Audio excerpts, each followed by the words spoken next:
Hi, this is May. And I'm Joy. Welcome to the QWERTY Writing Life podcast, where we have candid chats about our creative lives.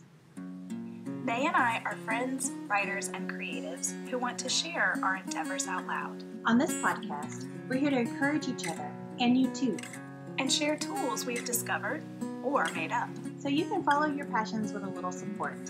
So grab your tea or your coffee, and let's get started.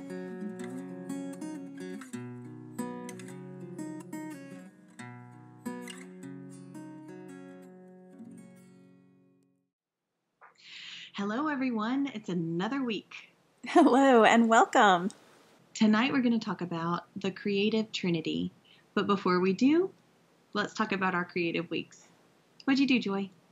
So this past week I had the opportunity to do an editing evaluation for a potential client, which is always a lot of fun. You get to kind of read a little snippet of someone's work and what they were writing, and I enjoy that in itself. But this time I had the opportunity to share some wisdom that I've recently learned. So she was doing one of the same things that I was doing in my writing, and it was an opportunity for me to kind of pass on some of my knowledge, but also the creative part came in with now I actually have an opportunity to try to express and explain what I've learned. And so that's kind of where the creative part came in. Like, okay, how am I going to, how should I explain this? How should I, kind of try to help this other author with the same thing that I went through? So that was kind of fun. And that would be like, one indie author to another. Like, that's not me as an editor, but just, something that I guess I haven't had the opportunity until this point to see another author struggle with the same thing that I was. I hope her response is good to sharing this information one to another. And that's kind of what we're doing here on the QWERTY Writing Life podcast. We just wanted to share the experiences and the knowledge that we have come across with a lot of other creatives. So it makes you feel good whenever you can help somebody else out. It sure does. Yeah. So tell us about your creative week. I'm so excited to hear about it. Yes. So I went to a poetry reading at our local independent bookstore, the Author Shop in downtown Hattiesburg. And it was so much fun, actually. I was running a little bit late because I had to get the food for the boys. But I got there. That's the point. That's the big point here, especially for somebody who's responsible for other people. The fact that you get places is a big deal. So, alone.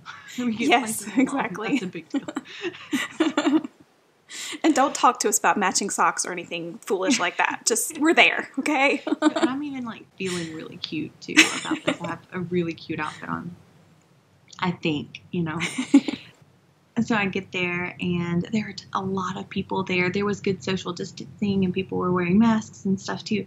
But there was a significant number of people there. I was so excited about that too, because I love hearing poetry as much as I love reading poetry. There was great coffee. There was great conversation. The whole structure of the poetry reading was good. I met a new author while I was there, and she's just as weird as I am, so I think that it's going to work out well, like a new friendship. So her name is Camille Myrick, and she actually gave me one of the books that she was reading out of for her poetry book. So, here it is. If you're on YouTube, you're seeing Paper Daisies by Camille Myrick. It's a poetry book, and so she gave me hers. And so I paid it forward by buying Joy a copy. And I am so excited. I cannot wait to read this. It is adorable. Oh my gosh. Precious. And the whole theme of the book sounds just so cool, and it's basically this girl who grew up in suburbia moves to the wild country and writes poetry about it, and I cannot wait to finish reading all of the poetry that's in here. We're going to put her website in the show notes, and if you guys want to check out Camille Myrick, you can catch her on Instagram at Camille Myrick. Yeah, that's it, at Camille Myrick. But yeah, it was so brilliant. I read 3 of my poems from my upcoming poetry book, and I just geeked out all over the place. Short story before we get in. Short story. So I'm wearing like my lucky shirt, right? It's my Top Gun Talk to Me Goose shirt. By the way, totally love that shirt. Thank you. I really want one. Anyway. No, I'm feeling really cool because they also have aviators on the Talk to Me Goose shirt, and I'm just feeling like top of the world until I get up and read my poetry. I spill coffee all over me. No. So I got up there and I was like, so I just got a coffee stain on my favorite shirt, so this could go 50-50. 50-50 chance of this being good. Oh my goodness. Well, Joy and I recently decided to add exercise into our busy routines. And so I had to do it for my health. Joy is porcelain yet unbreakable and did it to support me, so I appreciate that, Joy. But honestly, I hated it at first. Like it was not my jam, but I knew that I needed to incorporate this into my life if I wanted to live longer than the next 8 years or so. So everything I started out with as far as exercise went, it was modified because I basically haven't moved since 2005. But eventually I started looking forward to the time that I set aside for it. And this wasn't the only surprise that came along with taking care of my body. Joy and I both actually noticed how beneficial it is to our creative lives. So we wanted to share that with you tonight. Yeah. And so as we started talking about that, we kind of took it a little further. And we found that having our minds, bodies, and spirits right is imperative for being the best creatives we can be. And that's kind of how our conversation flowed from talking about the benefits that we'd seen physically with the exercise. So we decided to call our mental well-being, physical well-being, and spiritual well-being the Creative Trinity. Because we like to name things. We do. Oh, side note, I finally named my car. Its name is Duncan because he's a Highlander and is hopefully immortal. That's awesome.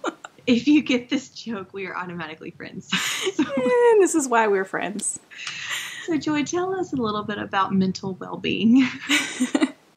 Okay, so mental well-being. Now, this, and we're going to say this with each one of these guys, but this can look different by person, right? But overall, we're thinking being in tune with your emotions, your thoughts, the stressors in your life, and concerns regarding your various aspects of your life. And there are a few things that, I mean, once again, it depends by person, varies by person, but there are certain things that do help with your mental well-being.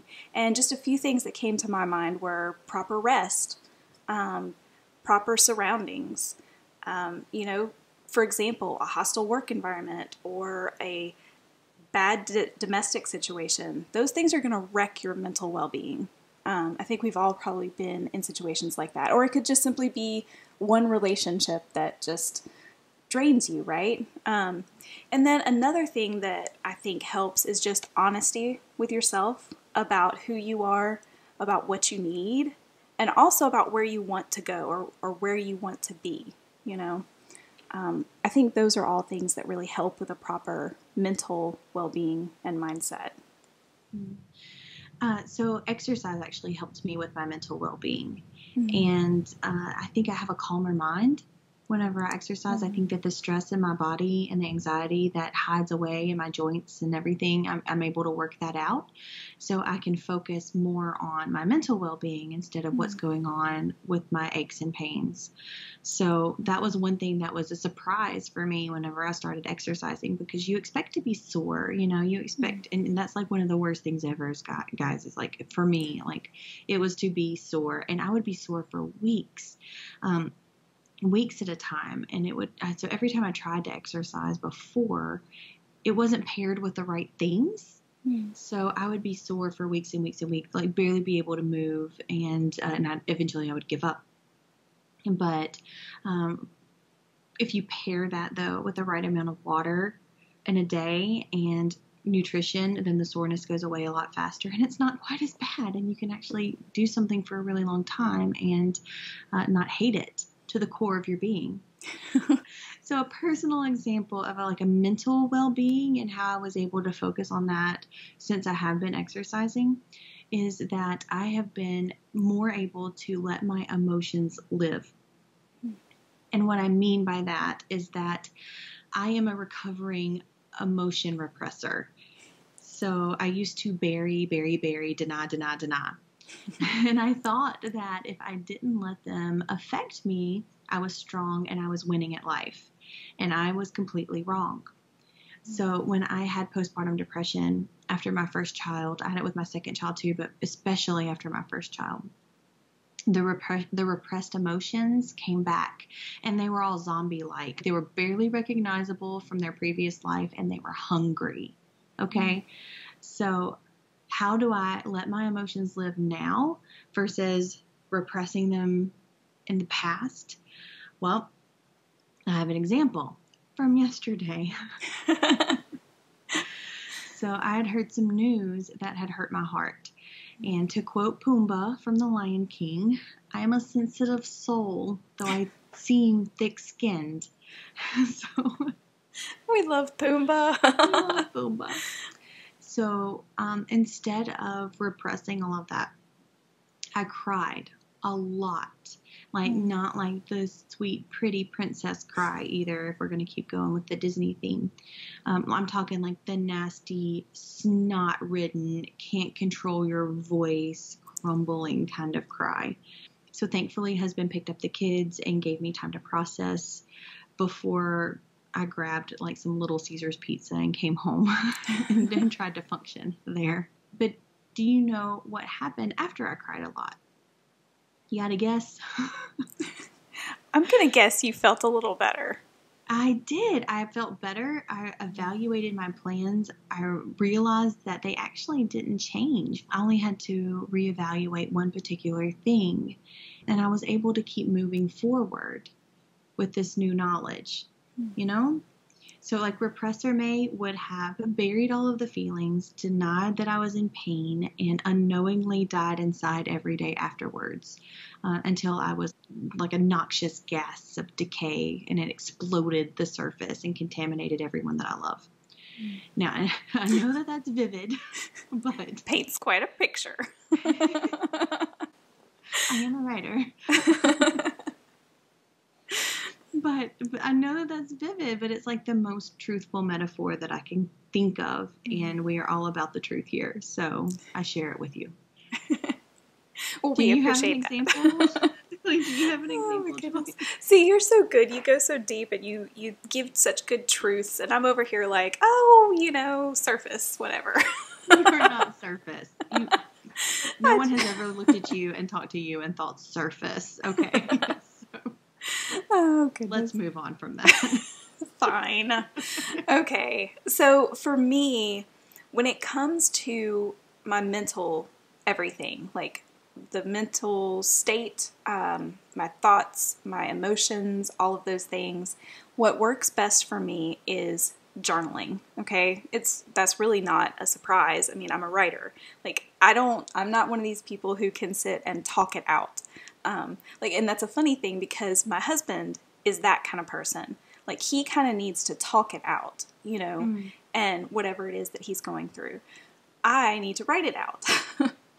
But my problem is a lot of times I don't take the time to sit down and write it out.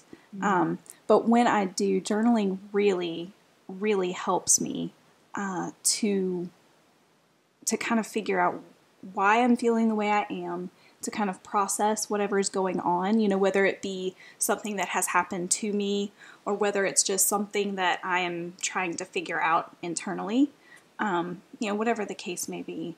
So that is really what helps me. I've also learned over the past few years to listen to my brain when I'm mentally fatigued and to give myself whatever rest necessary to bring myself back up to running on all cylinders. And I loved how you started this one by talking about how the exercise helped your mental well-being because, when you think about these three things, they're so interconnected. They just are. And one is going to... That was a big surprise. Was that surprising to you? Yeah. I mean, I don't think I don't think that's something that I consciously acknowledged, But when you really start looking at all of the things, they all go together. So if you're not treating your body well, then your mind is also going to suffer. If you're not feeding your soul, then your mind is going to wander and have issues. It's all connected. So hence the Creative Trinity. Yeah. So. Well, I know that you looked at journaling a little bit less than, but I am reading a book by Brené Brown called Dare to Lead. And I just got through with a section where she suggested journaling as part of emotional analysis, even in the workplace. So she said what journaling does for her, and it's like scientifically proven, like it takes this kind of fast-paced emotional situation and it slows it down to the speed of your handwriting. Oh, yeah. And you're able to actually piece apart all of the different things and maybe the assumptions and the contradictions and the lies that you tell yourself and the truths that are actually there. You're able to separate all of that and look at it on the page. And whether you have to throw it away or whether, like there's truth there somewhere. Wow. So don't knock journaling, girl. Brené Brown likes it. There you go. And another good thing about it is you have that journal. I mean, unless you throw it away, like we just mentioned. I mean, every now and then, maybe you need to toss out a page or two. But if you keep it, if it's something that you keep, then that's something that you can look back on and you can see either how you've grown or it's a reminder of how you cope with certain things or how certain things affect you. So, yeah. The more that you find yourself in the same situation, and if you learn these coping mechanisms and you practice them, you're able to recognize it faster and you're able to deal with it faster in a healthy way. And that's so important to a good relationship and a good life, I think. Yes, it definitely is. So that leads us to physical well-being. And so, once again, different by person, but overall what we're kind of thinking about is you should be taking the necessary time to care for your body. We're talking exercise, we're talking nutrition, all of these things. And the benefits that we've found, I mean, there's so many, honestly, but just a few that pop to mind are more energy, boosted self-esteem, actually, and increased creativity and productivity. Yeah, completely. And it's such a contradiction, right? Logically, moving your body more and faster and getting your heart rate up, like it doesn't logically make sense unless you're a biology person and understand your body. I don't. Like, it doesn't make sense to me that moving more would actually give me more energy. It seems like it would tire you out faster. But that is absolutely not the case. And so what I've been doing, this has been since July. Since July, I've been exercising frequently and consistently. So the first thing that I did was a 6-week challenge, and I found that challenges were the most motivating for me because I've tried gyms, I've tried diets, I've tried all of these quiet things where it's just me and I don't have to put myself in front of someone else and be vulnerable. And I found out that is not how I will ever be able to be healthy. And so I signed up for this 6-week challenge with a nutrition coach, and her name is Audra Cummings. We'll put her information down below too. You can catch her on Facebook if you're interested in any of this. But I did a 6-week challenge where I worked out for 3 days a week for about an hour. I drank a gallon of water every day. And I followed a meal plan that was mostly from the produce and the meat section. There were a few cans in there, but not many. The challenge had a private Facebook page where we all lamented about how bad leg day was. And we would post swelfies. Have you heard of these things? It is the new thing that the kids do. They're sweaty selfies, and they put the words together, and you know how I like to combine words, so I use it a lot. Swelfie. I'm going to have to use that now. #Swelfie. And on top of all of that stuff, I had a kick butt coach who, sent me messages, who talked to me particularly about my own struggles. She helped me look at my body differently. So one of the metaphors that she used in here that really spoke to me, because I am a rescue animal lover. Like, that's one of my special things in my heart. Both of my dogs came from a rescue shelter, and even when I was little, like if I had to pick out an animal, I literally picked out a 3-footed dog one time, and my mom was like, "You can pick any of these dogs." And I was like, "But this one doesn't have a foot. She needs me." We're so alike, you and I. One of the first things that Audra did was come onto a live video in the Facebook group and was like, "Let me tell you a little bit about your body right now. Your body has been abused. When it's thirsty, you've not given it drink. When it's hungry, you fed it trash instead of feeding it nutritious things. Like, your body is basically an abused animal right now." And I was like, "Oh my God, I'm so sorry." So she told me this, and now, like, every time I get thirsty, I'm like, "You need some water, baby." And, so she started talking about that, and then she was like, when you first start feeding your body the healthy things, it's not going to trust you at first because you've not been kind to it. And I kept thinking about these animals who like back away from men, or who won't come inside because somebody's kicked them or something, And she's like, it's actually going to hold in the nutritious food for longer because it doesn't think it's going to get it anymore. Like, it thinks that this is the only good thing it's going to get. And once you start constantly feeding it nutritious food and giving it plenty of water to drink, then it's going to start trusting you, and it's going to function the way that God intended.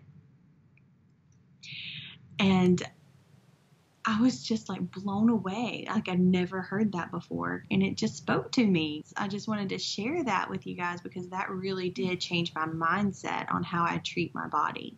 But I did like having the accountability of the coach and the girls in the group. You see people who are unhappy at the beginning, and you are that person. You're unhappy at the beginning, and then you slowly grow into a love for your body. And you see other people who are slowly growing into a love for their body, and not necessarily because it's all of a sudden beach worthy or something like that, but it's because we've worked hard for these small changes that we're seeing, and some of those changes are not just on the outside. A lot of those changes are mostly actually on the inside. So we're more confident with ourselves. We know that we're persistent. We are able to stick to something, and we can be proud of ourselves for being consistent on something that we've never been consistent with before. And all of that morphs into confidence and a belief in yourself. And that is how physical exercise can change the inside as well as the outside, and it all links to your heart, it all links to your mind, and of course your body too, because your body will last longer. So true. So also, I talked about how like the body holds stress and everything, and that definitely, the way that I work out that stress is through exercise, which leads to a calmer mind, to create better, to problem solve better, and I can analyze problems faster in my personal life, my professional life, and my creative life. And I just have like more mental space for my family and for my creativity as well. So it's kind of a big deal, guys. Like, it's a big deal. I'm a convert. I'll be honest with you. Like, it's a part of my life forever. Yeah. Well, I know for me, like, it's night and day. When I drink water throughout the day and eat balanced meals and snacks and make exercise part of my routine, those days versus days where I don't do those things, completely night and day. I don't have as much energy. I'm lethargic. I can't focus. I have stomach issues, which then causes my productivity to go down, right? Because if you're not eating the right things, then your whole body just kind of shuts down on you. So yeah, definitely night and day. And my energy levels are so much higher. And like we said before, I mean, that results in increased productivity, a better mindset, better able to handle emotional things as they come. even, and more positive interactions, as a result. I know, like you mentioned already, with your family, with your friends, with, whoever you happen to come in contact with. It really spills over into every aspect of life, for sure. Yeah, I've not been diagnosed with attention deficit disorder, but I definitely see tendencies there. And the exercise has helped me also be more focused. So when I'm speaking to someone, whenever I'm doing something that's important and I need to focus on, I just see a different level of intention there. So that's been something different too. I didn't write that in the notes, but I really think that it's making a difference. And there's science behind that too, which I found out later. But, and again, it's another one of those things that, just thinking about it, like if you're not, like we said, if you're not a biologist who knows these kind of things and you're just looking at this, you would never think, oh, if I exercise, I'll be able to focus better. Like that's just, those things don't go together automatically in our minds, but they do. So, and that leads us to our third, and that is spiritual well-being, okay? And so, once again, different by person for what it can look like, but what we're going to focus on is because, as you guys who have followed us for a while know, May and I are both Christians, and so we're just going to kind of focus on that part because that's what we both know when it comes to the spiritual side. And so our focus is on growth in our personal relationships with God, and because we take our faith seriously. God made us to be mentally, physically, and spiritually fit, and His Word calls us to seek His wisdom for all three of these areas.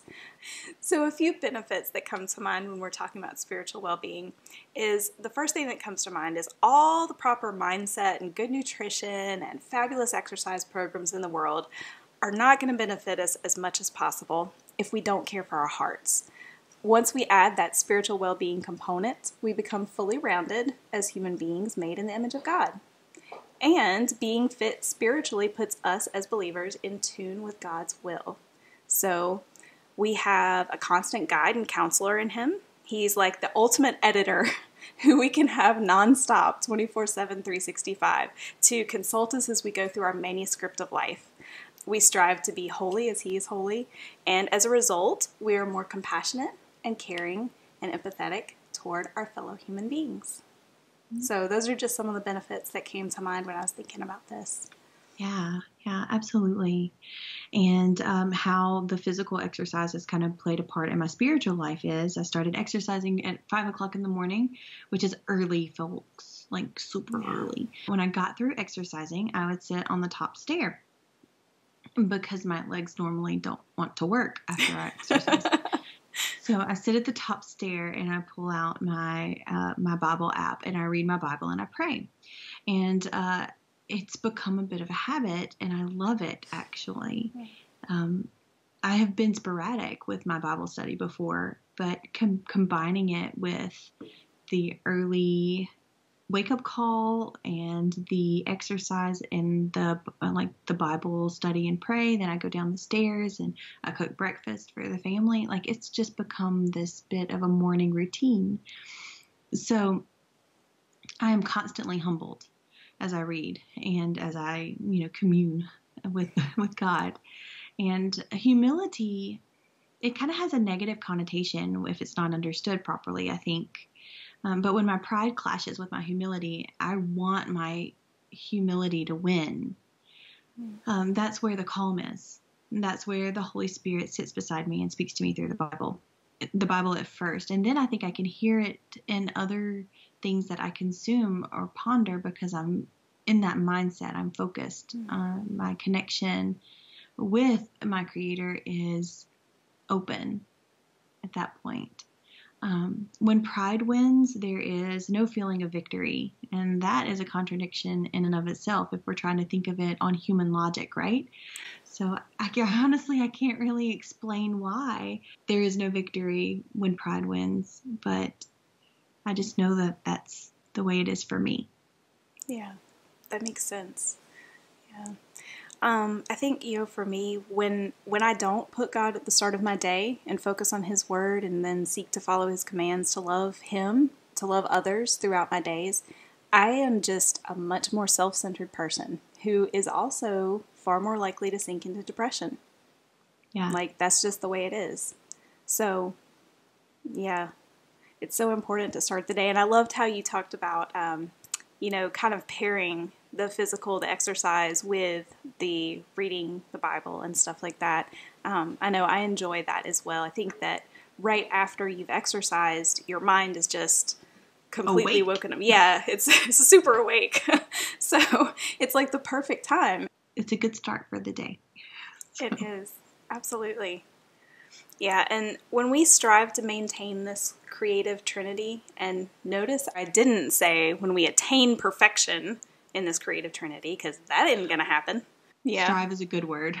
There you go.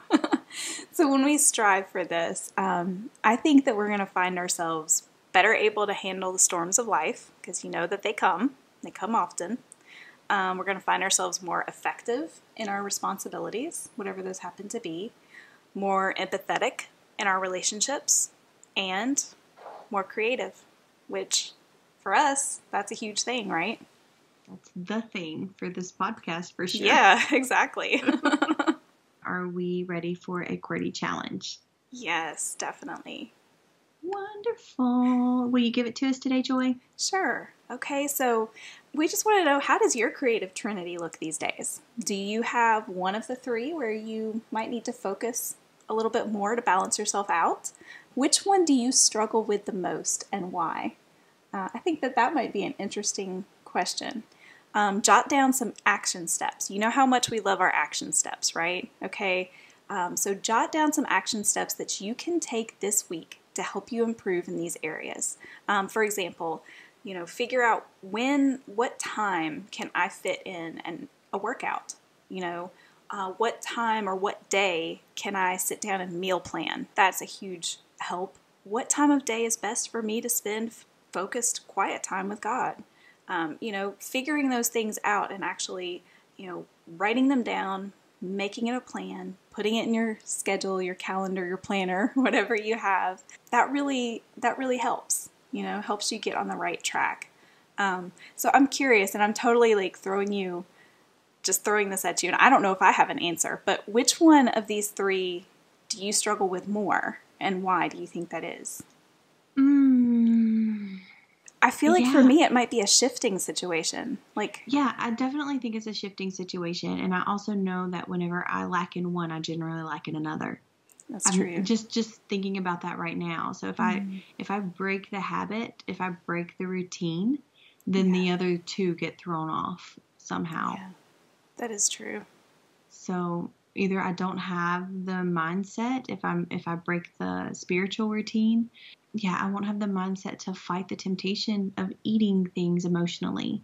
Yeah. Or if I'm not exercising first thing, then I don't sit down with my Bible, which means I don't have the mindset to fight off temptation. So it's all like this circular, completely intertwined situation. And that was so interesting to me because I have always tried to compartmentalize. And so I'm a recovering emotional repressor, and I'm also a recovering compartmentalizer. I kept thinking I could keep my professional life and my personal life separate, and it just ended up crumbling around my feet. So if we are just who we are in both our professional lives and in our personal lives, our creative lives, if we just are who we are, and they all mingle together, then for me, that's the healthiest place to be. Yeah, very well put. I 100% agree. Well, we hope that you guys have a fantastic week. We hope that maybe, something from this episode just kind of sticks with you this week and you think of your creative trinity in a little bit of a different way.